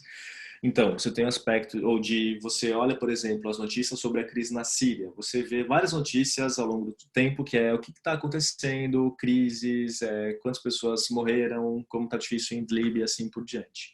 Mas você sabe que de vez em quando algumas mudanças elas se tornam estáveis. Então, por exemplo, o que aconteceu levando a oposição a ficar isolada em Idlib ou a entrada da Rússia apoiando a Síria no conflito, isso é um pouco mais estável. Isso é relevante, vai para a atualização do caderno de vocês. E tem o terceiro aspecto que, em geral, muita gente esquece, que é discurso oficial brasileiro. Vocês precisam ler o discurso de posse do Araújo, vocês precisam ler todos os discursos do Araújo que vocês botarem à mão. Se fosse os antigos chanceleres, eu falava leiam e repliquem o estilo. Exato, dor. Me dói na alma falar isso, porque eu estudo isso, minha tese é também sobre isso. Dói. Recomendo que vocês leiam discursos de chanceleres antigos, em especial nas formaturas das turmas do Rio Branco, discurso de posse, discurso na ONU, porque são discursos muito bons para ajustar a linguagem, e recomendo que vocês vejam os discursos atuais, pode pular as partes em latim, em qualquer coisa, porque vocês têm que saber o que o Brasil está falando para alinhar o discurso com o que o Brasil está falando. Se vocês passarem por alguma coisa nos manuais dos candidatos dos anos anteriores ou nos guias de estudo que está contra o que o governo brasileiro está falando agora, o que vale é o que o governo brasileiro está falando agora. Mas tomem cuidado para não extrapolar isso. Por exemplo, o Brasil, por mais que tenha buscado se aproximar de Israel, continua falando que apoia uma solução de 2 estados para a questão Israel-Palestina. Então, esse é um ponto importante. Tem uma mudança em termos de aproximação a Israel, de tentativa de se aproximar? Tem. Mas o discurso, apoiar a solução de 2 estados persiste. Então, só tomem cuidado para não extrapolar, para não serem mais, mais araújos do que ele mesmo. É um pouco difícil, dá um pouco mais de trabalho? Sim, dá um pouco mais de trabalho, mas isso é algo que a gente faz nas aulas, então quando vocês assistem essa aula de agora, por exemplo, vai ter esse ajuste, mas se vocês vão pegar algum tema que vocês não veem a aula há algum tempo, especialmente se a aula que vocês viram já tem, sei lá, 1 ano e meio, eu recomendo fortemente que vocês deem uma olhada nos discursos do Ernesto Araújo. Claro que não precisa ler todos com atenção extrema, muitas coisas se repetem, mas só para vocês ficarem alinhados com o que o Brasil está falando atualmente. Dor, é bem essa palavra. E ECA também. Mas faz sentido o que eu falei?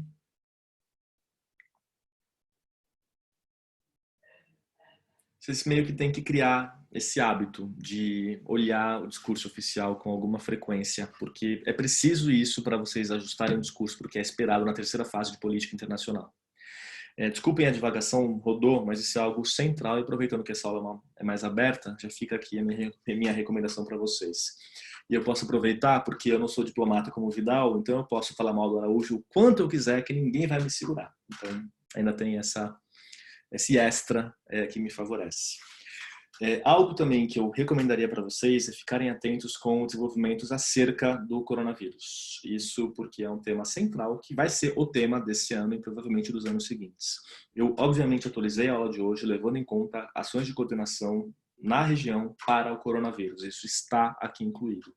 Façam isso também. Deem uma olhada, não precisa ser especialista em coronavírus, mas não seria de surpreender se a gente tivesse uma questão falando sobre esse tema. Obviamente, nada que deixaria o Brasil numa saia justa, mas, enfim, uma questão de TPS sobre alguma coordenação de Mercosul para o coronavírus é absolutamente razoável e total na linha do que eles cobram em atualidades para a prova.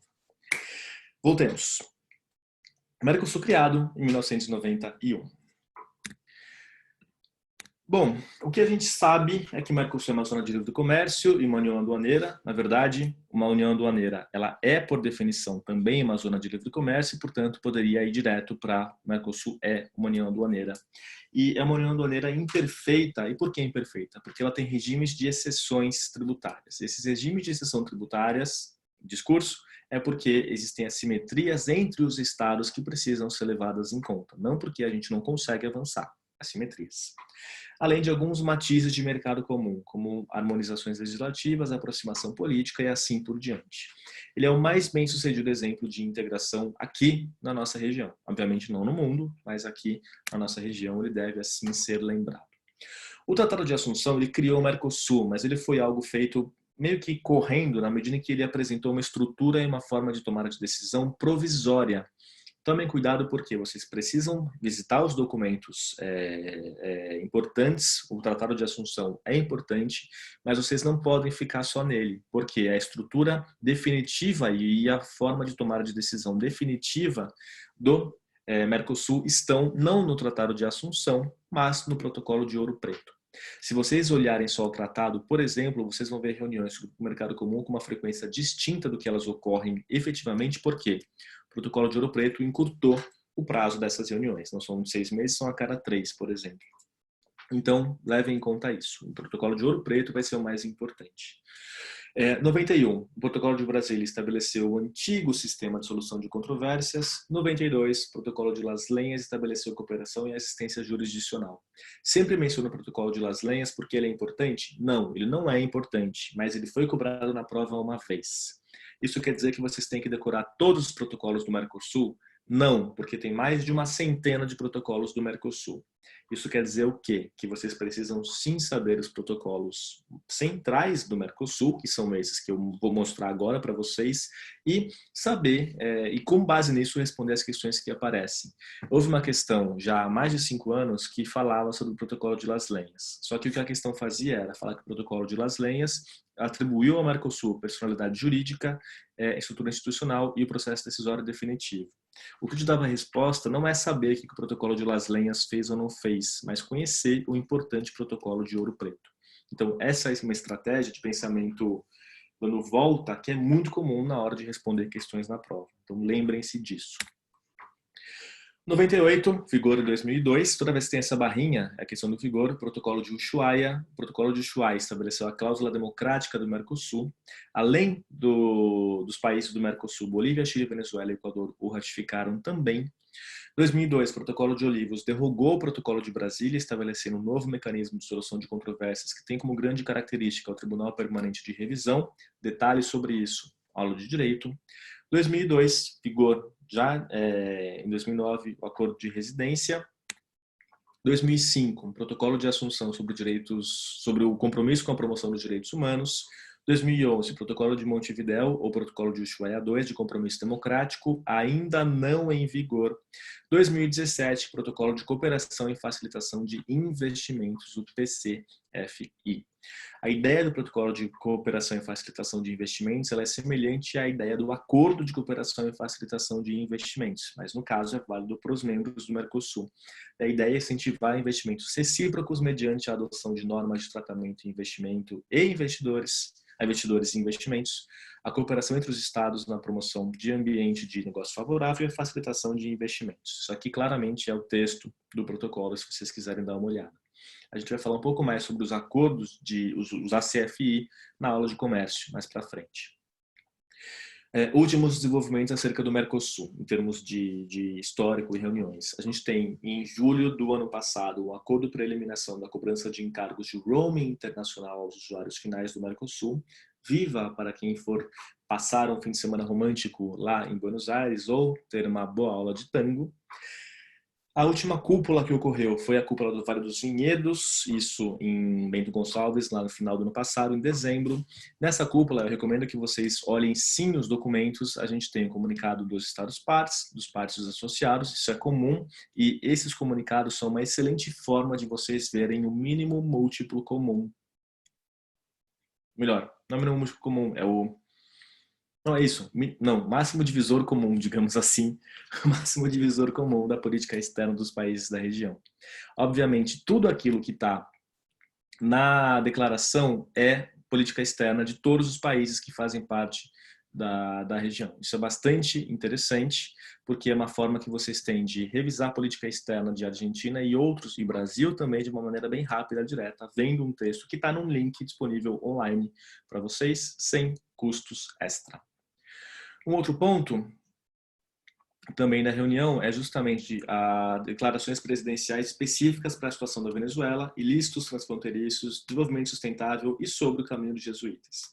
O Caminho dos Jesuítas é uma iniciativa bonita para turismo na região, criando esse caminho histórico, não sei o quê, nada demais. Os outros eu recomendo dar uma olhada. Em relação à Venezuela, como eu falei, é o que os países conseguem concordar. Obviamente, nessa declaração não vai se falar nada sobre derrubar o Guaidó, o Maduro, mas o que a gente tem sim é os países falando que o povo da Venezuela precisa encontrar uma solução política por conta própria para os assuntos, para superar a crise. Então, é o mínimo com o qual os países conseguem concordar. E essa aí é a última cúpula. Em relação a ações para o Covid-19, em 18 de março, a gente teve a declaração dos presidentes do Mercosul sobre coordenação regional para a contenção e mitigação do coronavírus e seu impacto. Se tivéssemos o Conselho de Saúde da América do Sul, olha só, quem diria, né? Enfim, morreu. Se tivéssemos ainda o Conselho de Saúde da América do Sul, que havia trabalhado nesses temas e tinha um processo histórico de coordenação já há alguns anos e se fortalecendo, as coisas seriam mais fáceis. Mas, enfim, não temos o Unasul, né? Mas deixa para lá. Mercosul e Covid-19, temos a declaração dos presidentes, e nessa declaração o que eles concordaram, e recomendo que vocês também leiam, é facilitar o retorno de nacionais que estão nos outros países da região, decidiram falaram sobre a importância de levar em conta as especificidades das regiões de fronteira, buscar a remoção de obstáculos e não implementar obstáculos à circulação de bens e serviços, avaliar a redução de tarifas de insumos associados ao combate ao coronavírus, concordaram em estabelecer reuniões virtuais para os ministros das Relações Exteriores, Saúde, Interior ou Segurança e convocar organizações multilaterais de crédito para auxiliar os países a combater a pandemia. No caso, mencionaram explicitamente o BID, a Cooperação Andina de Fomento, a CAF e o FONPLATA. A última declaração, isso em 30 de março, os países do Mercosul, tiveram a chamada Iniciativa do Mercosul no combate ao coronavírus, foi aprovada pelo Conselho, sim, concordou. A iniciativa aprovada pelo Conselho Mercado Comum foi de destinar 6 milhões do FOSEM para lidar com a crise. Desses 6 milhões, 1,3 foi para a Fiocruz. Além disso, os países concordaram em estabelecer um fundo de mais 10 milhões para lidar com a crise na região do Covid e buscaram promover e cooperar para a aquisição de insumos. Então, esses são os últimos desenvolvimentos do Mercosul específico para coronavírus. Aqui são os dados básicos acerca do Mercosul. Obviamente, vocês sabem que os membros são esses, a Venezuela está suspensa, Bolívia está em processo de adesão, não está mais, né, na prática não está mais, ela assinou o protocolo, mas a coisa não está avançando, não vai avançar agora. Guiana, Equador e Suriname não estão mais em negociações, um dia conversaram sobre estabelecer negociações. Perdão, só façam esse adendo. Estiveram em algum momento em negociações e consultas, mas não estão nos últimos tempos. Todo o restante da América do Sul associado. A tarifa externa comum entrou em 95, foi adotado em 95, entra em vigor em 95, então a partir de 95, de fato, o Mercosul é uma união aduaneira, e ele vai atuar não só na área comercial, mas em diversas outras áreas, buscando inclusive criar uma identidade mercosulina. Hoje em dia isso é algo importante? Não, não é. Isso hoje é rejeitado, inclusive. Exemplo disso, passaporte não mais tem aquele azulzinho e o símbolo do Mercosul. Voltamos ao passaporte antigo. Enfim. Em termos de estrutura, esse é um tema que já foi cobrado em PI, mas em geral é mais cobrado em direito. Temos a cúpula dos chefes de Estado, como essa que eu comentei do Vale dos Vinhedos. Ela não está no organograma que está lá no acordo, no protocolo de Ouro Preto, mas ela é obviamente muito importante porque o contato pessoa a pessoa é promover as conversas de direcionamento político. Conselho Mercado Comum é o órgão superior que vai ser responsável pelo direcionamento político e tomada de decisões. Ele é composto pelos ministros das Relações Exteriores e Economia ou seus congêneres e a reunião deles vai ocorrer pelo menos uma vez por semestre. Grupo Mercado Comum, ele é composto por representantes do MRE, Economia e Bacen, com reuniões pelo menos uma vez por trimestre. O Grupo Mercado Comum é o órgão executivo do Mercosul. O Grupo Mercado Comum tem diversas funções, mas basicamente é ele que, por ser o executivo, vai velar pelo cumprimento do tratado, vai tomar as medidas para a aplicação do programa de liberalização comercial, cumprir as decisões do Conselho e fixar o programa de trabalho. Além disso, presidência pro tempore, que é feita por ordem alfabética no período de 6 meses, e tínhamos o alto representante geral do Mercosul, cargo que foi extinto. Me lembrei agora de algo que eu não comentei com vocês, mas só para não passar batido, que isso já foi cobrado na prova, inclusive. A Venezuela ela foi suspensa não por causa de questões relativas à cláusula democrática, ela foi suspensa porque ela não respeitou o calendário do protocolo de adesão. Então, eles suspenderam a Venezuela. E depois dela suspensa, eles ainda aplicaram a cláusula democrática por conta da situação do Maduro. Outro órgão é o Parlasul, que foi constituído lá no final de 2005, 2007 começa a funcionar. Entre 94 e 2006, tivemos uma comissão parlamentar conjunta. Ele é um órgão permanente, unicameral e consultivo, ou seja, não tem nada a ver nesse aspecto com o Parlamento da União Europeia, que não é consultivo apenas, ele é autônomo e a representação é por proporcionalidade atenuada para a gente não esmagar o Uruguai. Obviamente, a Venezuela não está aqui mais porque está suspensa, mas é isso que seria se a Venezuela tivesse. Aqui são os membros. Tinha que ter eleição, não rolou eleição no caso do Brasil, alguns outros países fizeram, mas a coisa do parlamento com essas discussões sobre o Mercosul também não estão lá muito boas, para ser sincero. Além disso, temos a Comissão de Comércio, Secretaria, Foro Consultivo Econômico e Social e o Tribunal Permanente de Revisão. Esses menos importantes para a gente, basta saber que eles existem. Lembremos também que os membros do Mercosul eles negociam em conjunto em matéria de política comercial, ou seja, em matéria de tarifas. Isso é óbvio. Se é uma união aduaneira, você não pode ter uma tarifa diferente para um dos países. Eles têm que ter a mesma tarifa externa. Logo, nenhum país pode negociar tarifa de maneira isolada, o que está de acordo com a decisão do Conselho Mercado Comum 32 de 2000, caso alguém queira a informação. Por que isso é feito? Porque isso garante aos países um maior peso na hora de negociar. Um exemplo disso é o Acordo de Jardim das Rosas, que foi mencionado numa prova há bastante tempo. É um acordo com os Estados Unidos. De um lado estavam os Estados Unidos e no outro lado os 4 países do Mercosul sentados à mesa dessa forma. Essa conformação da mesa mostra justamente o que eles queriam em termos de uma possibilidade de articulação, promovendo um maior peso, uma maior possibilidade e capacidade de barganha nessas negociações. Lembremos também que alguns países eles podem ter arranjos específicos, em especial alguns países da América Latina, por conta de acordos de cooperação, acordos de complementação econômica com a LAD diferenciados, eles permitem uma negociação distinta. É o caso do México, é o caso do Chile, por exemplo. Então, por conta dos acordos de complementação econômica que os países todos estabeleceram, os arranjos são diferentes, mas a regra vale para todo mundo fora da região. Isso é interessante porque se vocês tiverem alguma região, alguma questão, por exemplo, que fale sobre o Brasil negociando um acordo de livre comércio com a Índia, você não sabe se isso ocorre ou não, mas mesmo sem saber, sem ter visto nada sobre isso, você tem certeza que isso está errado, porque o Brasil não pode negociar com a Índia sozinho por conta do Mercosul. Lembremos também que há uns 3 anos o Uruguai cogitou estabelecer um acordo de livre comércio sozinho com a China. E aí começaram a falar do Uruexit no Mercosul, porque basicamente se um país, numa união aduaneira, estabelece um acordo de livre comércio com outro país tão importante como a China, a união aduaneira vai ruir. Então isso não poderia acontecer.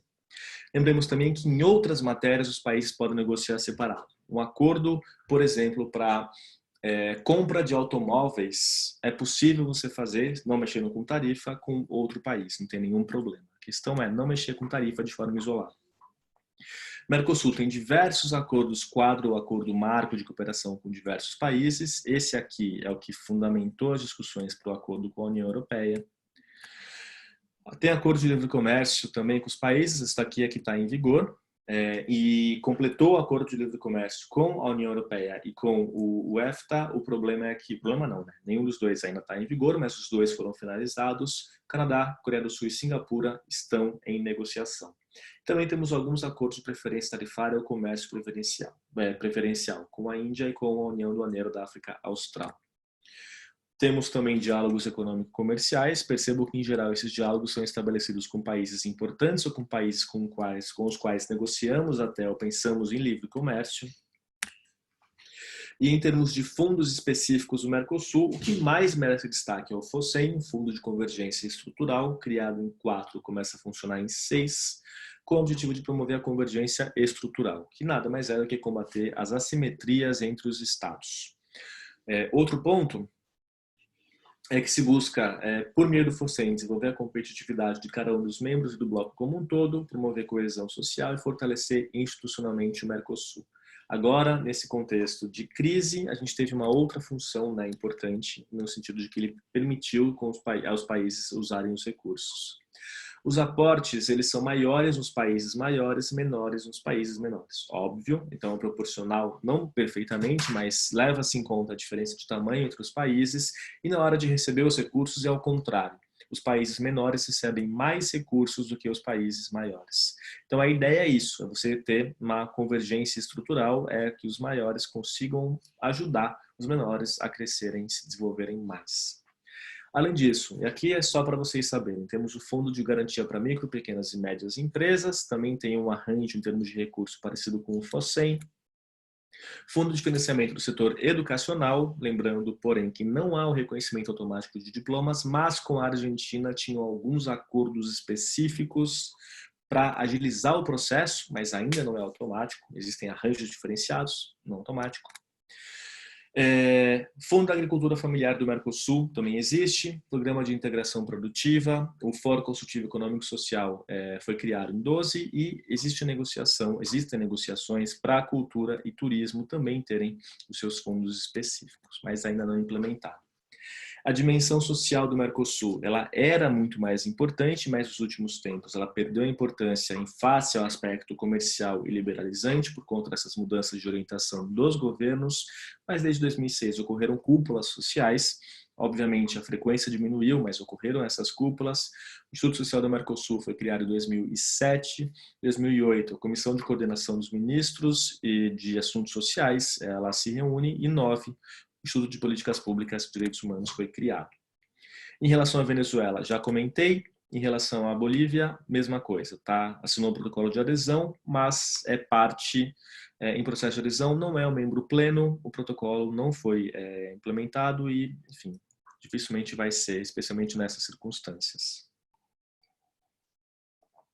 O último tema que merece mais atenção de vocês, sem sombra de dúvida, além da questão do Covid, é a questão do Acordo de Associação Mercosul e União Europeia. Está aqui o link para comentários e textos importantes no MRE. Qual que é a importância? Ele vai juntar um PIB bastante grande, um mercado muito grande em termos de pessoas, quase 1 bi, 780 milhões de pessoas. A União Europeia é o segundo parceiro econômico do Mercosul de forma agregada. O Mercosul é o 8º da União Europeia, então também não é algo irrelevante, isso visto de forma conjunta. O fluxo comercial em 2018 foi superior a 90 bi, os dados atualizados para 2019 vocês vão ter na aula de comércio. 18% das exportações brasileiras vão para a União Europeia e a União Europeia é o maior investidor estrangeiro no Mercosul. Então, isso torna essas negociações e esse acordo extremamente relevante para o nosso lado. A parte comercial do acordo foi finalizada em 2019, lá em junho, e se fundamenta em 3 pilares: diálogo político, cooperação, e o acordo, perdão, todo se fundamenta em 3 pilares. Um pilar é o diálogo político, o outro é a cooperação e o outro é o livre comércio. O texto está em fase de finalização, mas ele carece da ratificação de todas as partes para entrar em vigor. Quando isso vai acontecer, Deus sabe. Ou seja, não está em vigor, não se lembrem disso. E aqui é só para vocês terem o histórico direitinho com a questão dos acordos, né? A conversa começa com o Acordo Quadro de Cooperação Interregional de 95. Em 97, quando o acordo entra em vigor, a gente começa com as negociações efetivamente. As negociações elas ficam pausadas depois de 2004, são retomadas em 2010 e aí longas fases de negociação até chegar no texto finalizado que a gente viu. Lembrando, de novo, não está ainda em vigor. Aqui é só para vocês terem uma ideia, esses são os itens tratados pelo acordo. A gente percebe que ele é bastante amplo, são 21 temas específicos tratados, inclusive solução de controvérsias, o arranjo separado. Indo para os últimos temas, e eu acho que milagrosamente vou terminar a aula no tempo, a gente vai para alguns aspectos de América do Sul, não com muita atenção ao Unasul, mas lembrando que o histórico da Unasul estava intimamente associado com essa identidade sul-americana que se forma, que se começa a ser reproduzida a partir de 2003, 93. Em 2000, a primeira reunião de presidentes da América do Sul em Brasília vai ser feita. Nessa reunião é constituída a IRSA, que ainda continua funcionando. A IRSA ela havia sido agregada ao Conselho de Infraestrutura e Planejamento, COSIPLAN da Unasul. Com a Unasul indo para o saco, a IRSA continua funcionando, excuse my French, continua funcionando a IRSA de maneira, enfim, ela continua funcionando porque ela tem uma função bastante importante em termos de promover essa coordenação e promover uma integração da infraestrutura da região. Lembrando que a IRSA, esse hoje aqui tem que sair então, né? Perdão. A IRSA, ela se estrutura em termos de eixos para promover esses eixos de integração, não é separando as regiões, mas é promovendo eixos para estimular os contatos entre essas diversas regiões. Ela vai ser criada, a IRSA foi criada então na primeira reunião de presidentes da América do Sul, primeira cúpula. A partir de então, a cada 2 anos foram realizadas cúpulas, a seguinte em Guayaquil, nada muito importante, a de 4 foi importante porque nela foi criada a Comunidade Sul-Americana de Nações. Foi o primeiro fórum de alto nível de concertação político-institucional exclusivamente sul-americano, por isso ela é relevante. A questão é que depois que ela foi criada, começam a se discutir os rumos que essa integração iria tomar. Alguns países, como o Chile, queriam um arranjo mais flexível. Alguns países, como a Venezuela, queriam um arranjo mais formal, mais denso em termos institucionais. E essa ideia de uma coisa mais densa acabou vencendo, e daí que veio a conversão da Comunidade Sul-Americana de Nações, mais informal, na Unasul. Em 2007 ocorre a mudança de nome, até que em 2008 é efetivamente assinado o Tratado de Brasília, criando a Unasul. O tratado entrou em vigor em 2011, mas desde 2008 a Unasul começa a funcionar e ela se converteu num centro de discussão, um centro de solução de crises. Os seus diversos conselhos regionais, eles conversaram, tiveram uma atuação também de promover a coordenação entre os países da região, mas ela foi tomada pelo globalismo, o comunismo, não, perdão. Mas aí o que acontece depois disso é que ela acaba, por conta de questões políticas, por conta de desencontros políticos, digamos assim, a iniciativa ela vai ser deixada de lado pelo Brasil, que vê numa articulação distinta, numa articulação mais flexível, porém mais pragmática, o melhor caminho para promover a aproximação, coordenação com os demais países do entorno regional, se afastando de posturas de cunho ideológico. Esse é o discurso. X.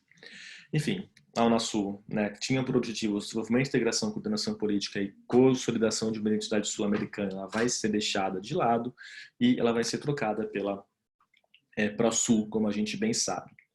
A Unasul tinha o seu protocolo, sua cláusula democrática, que era o protocolo de Georgetown, que estava em vigor com medidas bastante sérias em caso de ruptura institucional, só coloquei aqui para lembrar que isso existiu. Mas desde janeiro de 2017 começou uma crise mais intensa na Unasul. O cargo de secretário-geral estava vago, o Ernesto Samper, ex-presidente da Colômbia, saiu e não conseguiram concordar em alguém para substituir o Samper.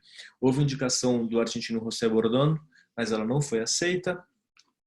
Isso ficou se arrastando, os países começaram, especialmente o Brasil e outros, a diminuir a sua participação na Unasul, e acusando, né, a Unasul de ter um caráter ideológico. Nisso foi no período da presidência pro tempore da Bolívia, teve da Venezuela, depois teve da Bolívia. Isso gerou uma grande uma crise na medida em que a presença pro tempore tem um caráter importante em termos de coordenar as reuniões e tudo mais, e no final das contas isso acabou prejudicando a Unasul. Talvez se a presidência pro tempore fosse outra, os caminhos seriam diferentes, mas não foi o que aconteceu. Bom, a Argentina, Brasil, Chile, Colômbia, Paraguai e o Peru suspenderam indefinidamente a participação na Unasul nesse contexto de crise. Em abril de 2019, o Brasil denunciou o Tratado Constitutivo. O Brasil, portanto, fora da Unasul efetivamente.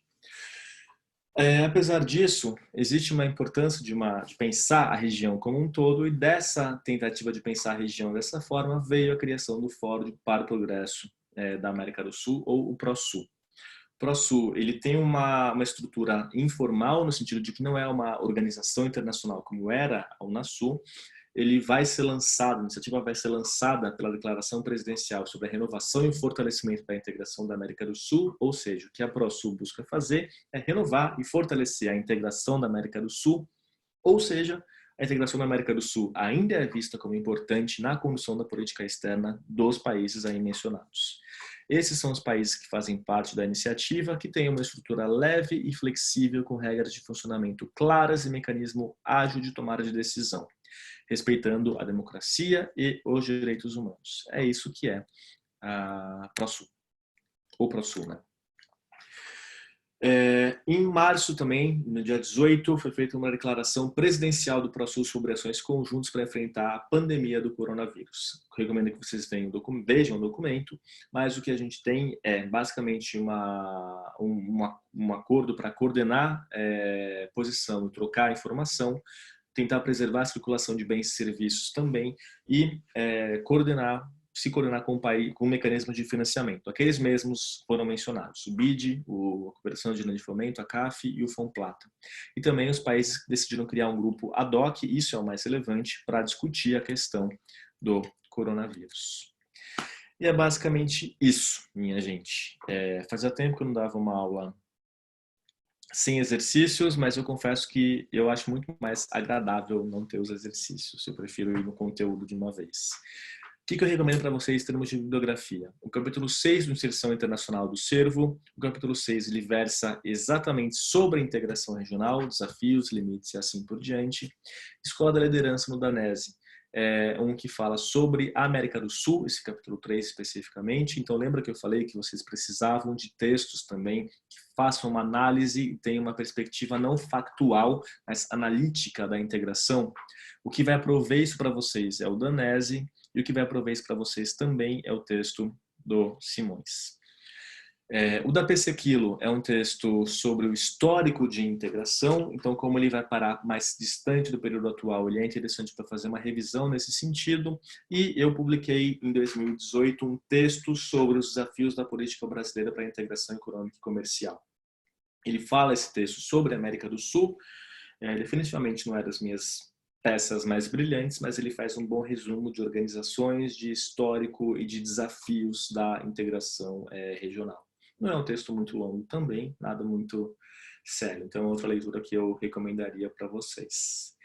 E é isso, minha gente. Ficamos por aqui hoje. Espero que tenham gostado da primeira aula. Agradeço demais a companhia de vocês. Eu sempre gosto dessas semanas abertas, porque a gente tem mais gente acompanhando as aulas. E é isso. Espero que tenha sido útil. Qualquer dúvida, podem me escrever. Lembrem-se, felipebestra@gmail.com. E é isso, minha gente. Um grande abraço, então, e nos vemos mais pra frente. Até mais!